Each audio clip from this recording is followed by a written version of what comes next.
Ladies and gentlemen, moving right on to our next panel, which is going to be led by our moderator, who is possibly the most celebrated woman in business in the Middle East. I mean, when you look at the list of this woman's recognitions from France, the Légion d'honneur, l'Ordre de Mérite, within her own native Palestine, from the Americans all across the world, she has been recognized for her work in supporting entrepreneurship and business across the Middle East.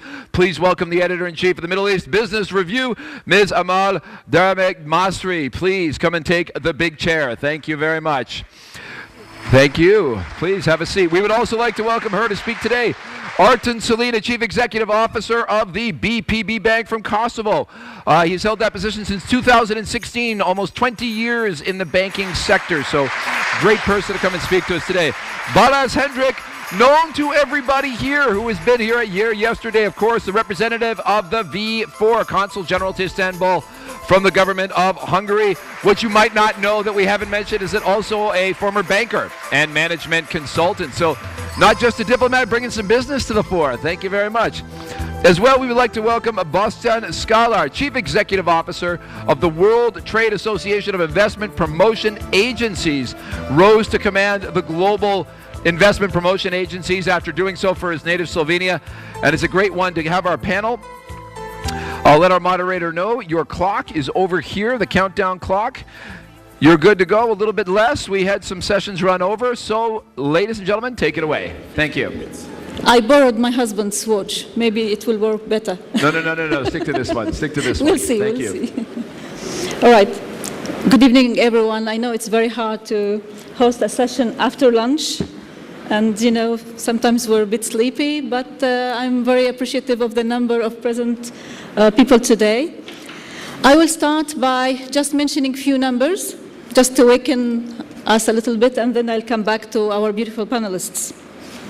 Today's session will be, the general topic is to discuss how we can turn CEOs into angel investors.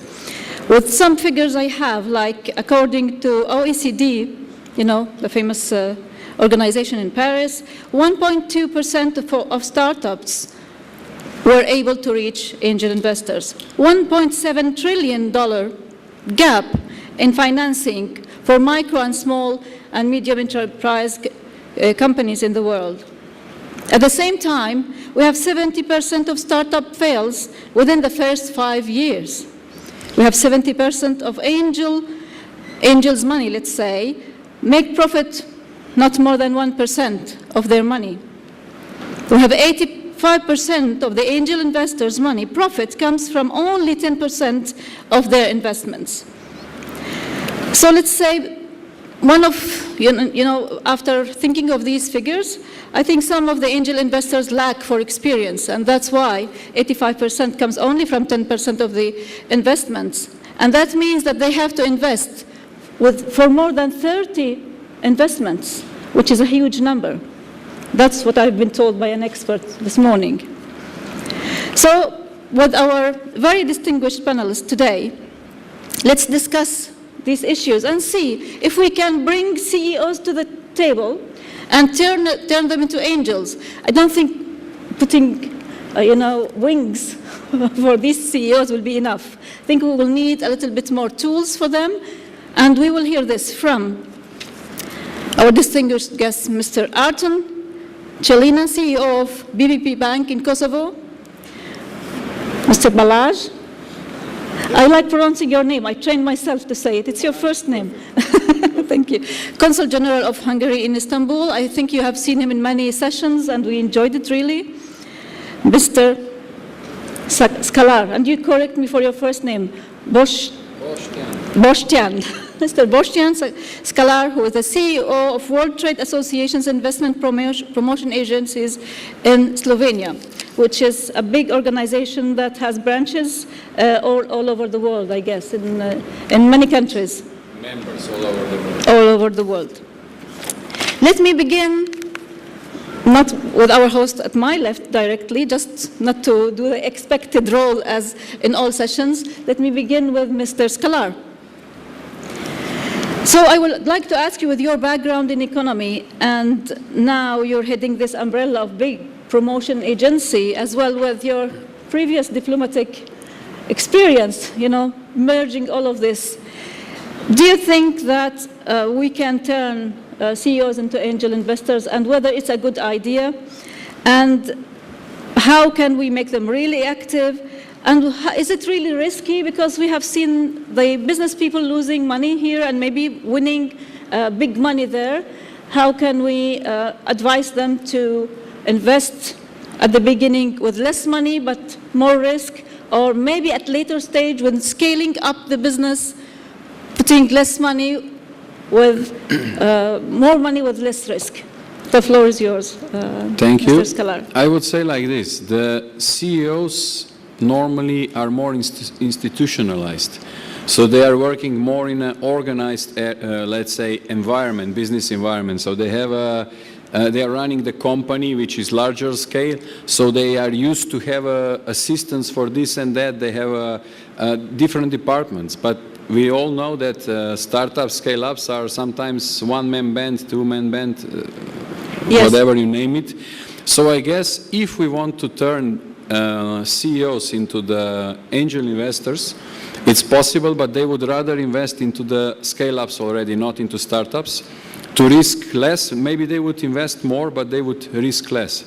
And they would definitely do this after their professional career, which I guess is the idea of our host, to make it later. So when you are having a bit more time, you are not that much busy with your own businesses. So maybe you can focus on these kind of things. Of course, a lot of enormous experiences that the CEOs are bringing with them will definitely help, especially the really small ones, let's say startups, to grow and to institutionalize their companies or organizations. So you think that it's better when they retire at the age of 60, they start, not all of them retire at the age of 60, right? But I mean, they might retire earlier if it's possible. with a lot of money. How much do you think they should have reserve aside? Maybe just a rough number, you think? I mean, you know, I don't think the investment value is important, but I guess in the beginning, when they would start to do this job, they would not invest enormous money into this. They will try, they will see the steps, and then they will decide either they will proceed further on in the future or not. All right, let's say, your point is you encourage them after they finish their businesses, after they decide to slow down. What do you think, Mr. Balazs? Is this a good idea to encourage CEOs to become angel investors with this huge gap of financing for small and medium enterprises in general? How do you see that with your experience coming from the private sector this time into diplomatic arena? A little bit the opposite of our friend here. Not necessarily the opposite. Actually, running a diplomatic mission is quite close to running a consulting firm. Can you please hold this? What actually, so I'm sorry, so I repeat it. So running a diplomatic mission is quite similar to run a consulting firm, what I've done for more than 15 years. And being a CEO, there is, of course, it's a great opportunity to oversee a lot of small and big-scale corporates growing up or failing even. And the answer for the question is that I think CEOs has an enormous potential to give back some of their experience and knowledge toward the startups for these young entrepreneurs, who are not as young, but really starting somewhere and working on an idea. I think that CEOs can really share their experience, really can measure the risk what is maybe not seen on the startup level. Most of the startuppers I met, and there are quite a big number of them, they fall in love with their ideas. So, and which is of course on one side it's a good thing, and on the other hand it creates some additional risk around such an endeavor. So CEOs can be a kind of mentor around those things and can evaluate the real value of such an idea. So being a CEO, it's a nice thing, but I think it's even nicer when you reach a certain point that you have certain knowledge which you are intent to share, intend to be part of it. But of course, sharing knowledge is more like consulting, so it's not taking any risk, because of course you give an advice, and whether the advice is taken or not, it depends on the receiver, in this case the startupper. And I think that it's also, let's say, another development stage when these advisors, so mature CEOs, are also, let's say, risking their own money. So, and that's the big thing. So when they do consider to, let's say, step backwards, not working on huge organizations with budgetary, whatever, controlling departments, but really, let's say, get to the ground and really, let's say, try and understand a small-scale business, as Boštjan said, 1-2 people, let's say, get together for performing an idea. So, okay. And I think that that's really, let's say, keep the CEOs also fresh and accurate. They also, let's say, develop their knowledge, which means that they will also understand, let's say, the whole vertical of the business is better. So I think that this is really the way CEOs should go. That seems very interesting. So you are talking about specific kind of skills that we will talk about later on. And later on, you can tell us about your own business with the venture capital that you have been in, and you withdraw, and then you tell us about this story. Now, you mentioned as well the budget issue. Now we move to the money. So now we have Mr. Money. We have the CEO of PB Bank, and it's not a recent bank, it's an old bank, so you must have Mr. Arton lend a lot of money all over the years. We have mentioned so many figures at the beginning saying that there's huge gap in financing for small and medium enterprise and micro even companies, and you have a lot of money in your pockets. How do you see the role of banks in this specific issue? This is my first question. And the second question, how can you help CEOs if you encourage them to become angel investor? I don't want you to create competitors to your bank, because sometimes with microfinance lending companies and angel investors, sometimes we compete with bank a little bit. But maybe we can create a bridge if you have an idea to tell us about Mr. Cellino, please. Thanks a lot. Thank you for having me here. I fully agree with what Mr. Boštjan and Mr. Hendry said about their own topics till now. Naturally, yes, a CEO can become an angel investor, and it would be pity not to become an angel investor, considering the whole set of knowledge and experiences the CEO has during its period of being a CEO. My remark would be that if the CEO would be an angel investor or not at the retirement age, I look at it on a very skeptical eye, because the more you get old, the more risk averse you become. Yes. And the more you get old, the more investments you conduct, and you see a lot of obstacles within all those investments. But this is not a straight line between whether to become an angel investor or not. I personally think that CEOs should be encouraged to become an angel investment. However, it has a very, very parallel lines with the environment where the CEO or an angel investment operates. In the region or country where I come from, the angel investment as a concept is at a very infancy stage, and it requires a lot of contribution from many other stakeholders to make it happen. Government should play a role to regulate it in a way, although I'm skeptical the moment the government gets in and regulate it, whether it is positive or negative effect. But there is a role for universities to play for encouraging new ideas and insert the entrepreneurship component into the educational system. There is a role for the angel investment networks to become more active and promote this angel investment facility, so that maybe create co-investment opportunities for the angels, as well as last but not least, previous discussion was more in terms of exit strategy. The angels would more or less like to see whether their exit strategy, and if there is no equity markets or kind of equity markets where they could sell, or maybe angel investment networks where they could sell to another angel investor, etc., that would be maybe another hurdle of whether getting in or just staying where they are. But in point of view of banks, where banks can intervene and help CEOs become angel investors? Well, bank guarantees, I don't know, just...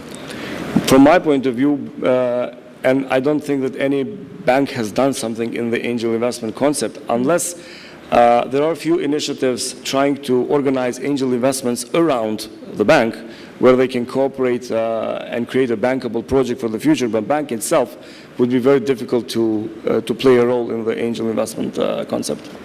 Maybe that needs to be developed, how, Yeah. how banks can help create a better ecosystem. Maybe Mr. Scalar, you can help us elaborate on this. Creating an ecosystem for CEOs to become angel investors, because it's obviously that we lack for the experience of CEOs into the market of, let's say, funding for these startups. Let me say like this, that to my opinion, the angel investors ecosystem is not even created yet. It's a very in a beginning stage. This is how I see, and the banks, even to, I would say, to some SMEs, which are not very small ones, are not really trusting, because that kind of companies are not providing a real business plan, what the bank will count on actually to invest the money. Okay, the CEO would have his own earnings most possibly, so I don't believe the bank would simply, I mean, they can give a personal credit to a CEO if he would bring, and I'm sure the CEO is able to provide a solid business plan. But I would like also to elaborate a bit from our point of view. We have, for example, investment promotion agencies. Yes. They are at the really early stage that they started to discuss that the SMEs, the startups, the scale-ups are an important part of the value chain. And mostly they would like to attract, of course, investments which goes to 100 millions, you know, and it's, of course, they focus on this kind of, but nevertheless, these scale-up startups are part of the ecosystem, an integral part, and they are providing this linkage to the local markets. And this is how they can be part of the bigger picture. And the banks, through this, would then investing into this. I mean, now we can't simply speak about CEOs investing, but in general, I guess the small and medium-sized companies needs to make a lot in the capacity building to be able to provide proper business plans to attract the financing.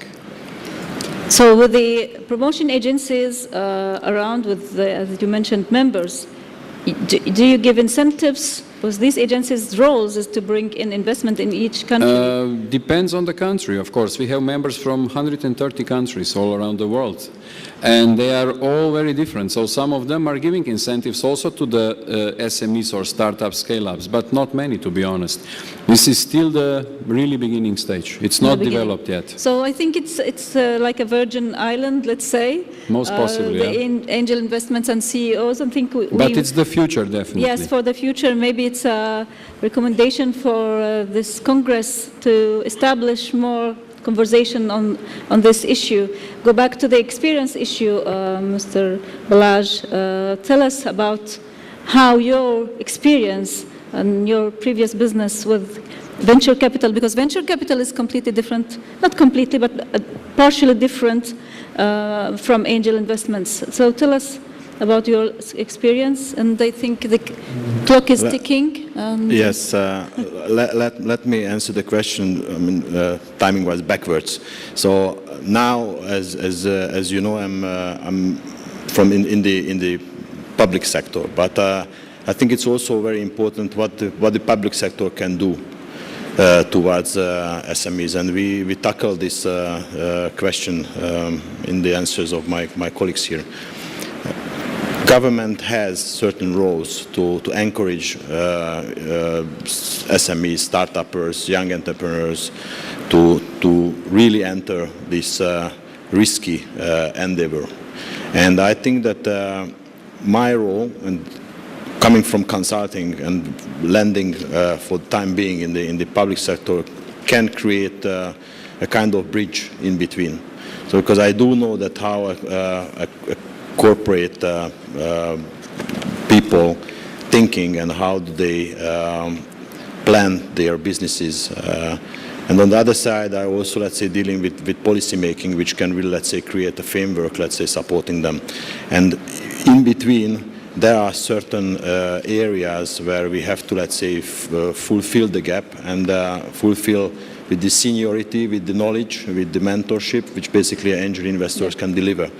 So if there is a policy making, prepared in the right way, even, let's say, taking certain risks from the shoulders of the potential investors, really targeting certain periods where Yes. maybe the losses Yes. or the potential loss is Right. even higher, then I think that this really can create a working ecosystem. Thank you very much. It's always very beneficial to talk about government policies, but it's not always implemented everywhere. Mr. Arton, do you share this point of view that we need more government policies? Well, the government is all the time welcome to play its role, its positive, constructive role towards supporting new generations and new ideas. However, too much regulation for this angel investments at early stage investments, I'm not sure whether it would be beneficial at this point of time. Yeah. But in a way, people will look for security, people will look for some regulations, and it would add value if it's positively constructed and supportively implemented. I think it would add value to all this ecosystem. Absolutely. I would just need help in the timing. How many minutes we have left? 1 minute. Wow, that's a lot. We need to. Oh, thank you. I think we have now several points raised from our distinguished panelists, including talking about the need of experience, the need of, why we need CEO as angel investors. It's measurements because they are used to that, the system in their companies they used to adopt, their experience in mentorship for these startups. But we mentioned as well the need of government policies in order to support this. Can we have comments, questions from you? Because I see that you must be a bit tired, but all questions are welcome. Drania, yes, please. Introduce yourself and... My name is Rania Ghoshi, I'm a lawyer. Someone is running. My name is Rania Ghoshi, I'm a lawyer, and I worked a lot in managing relations between CEO, investors, and the entrepreneurs. And I realized that in many forums we talk about how to put incentives for CEOs to become angel investors, and how to direct entrepreneurs to start relationship and initiating relationships with CEOs. However, there's a point that has to be taken a bit further during these forums and these conferences, that is how to manage the relations post the investment. Because usually it's very beautiful at the beginning, but then at a certain stage, at a very early stage, you start to have certain deadlocks, where the investor CEO, he wants to play a bit of a wider role because he feels that he has more experience, and where the entrepreneur himself, he has a sort of crisis of trust. Where is the CEO taking me? So probably in other forums we could take this a little bit further. So you're speaking about conflict, potential conflict. Potential conflicts and managing the relations post-investment. Post-investment. Thank you very much, Rania. Any other comment? We have one last. No one? All right. Let's just wrap up in 1 minute. Each of you, please, recommendation for CEOs who want to be transformed into angels. Maybe first we have to buy some wings for them, but what is the next advice? Let's begin by Mr. Scalar. I would again say that they should go for a scale-ups. So the ones that are already a bit more closer to their mindset, and then they will give a trial, and then they will see later on what they will do. I mean, it's a hard topic to say in a very short manner, but I guess with their experiences, they can manage this. They can manage it. And do you, the other, very fast, do you recommend that they invest in startups with little money? You talked about it briefly in your first intervention. The other one, into scale-ups with a bit more. You chose the scale-up with more risk. That's your advice. Mr. Balazs, so.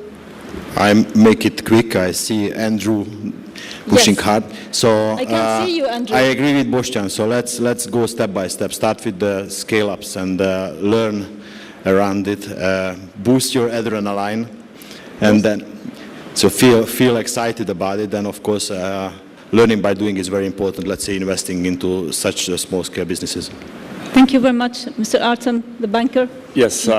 You're a CEO, so you will be an angel investor. Yes, Are you convinced after this session? I'm convinced, and I would encourage everybody to do so. The only line I would draw between startup or scale-up is that within our years of experience, we have a lot of expertise and different scenarios are drawn in our heads. So I wouldn't say neither one or the other, but just listen to your intuition, whatever your hearts and mind combined says, and do it. So just do it. So just do it. This is Artan's advice, and as well with Mr. Balaj, who was saying go for it with scale up, combined with the same advice for our friend, Mr. Sklar, saying yes, scale up with more money, less risk. This is really the 3 words with which we will finish this session. Thank you very much. Let's upload our very interesting session and panelists, and I hope that this will be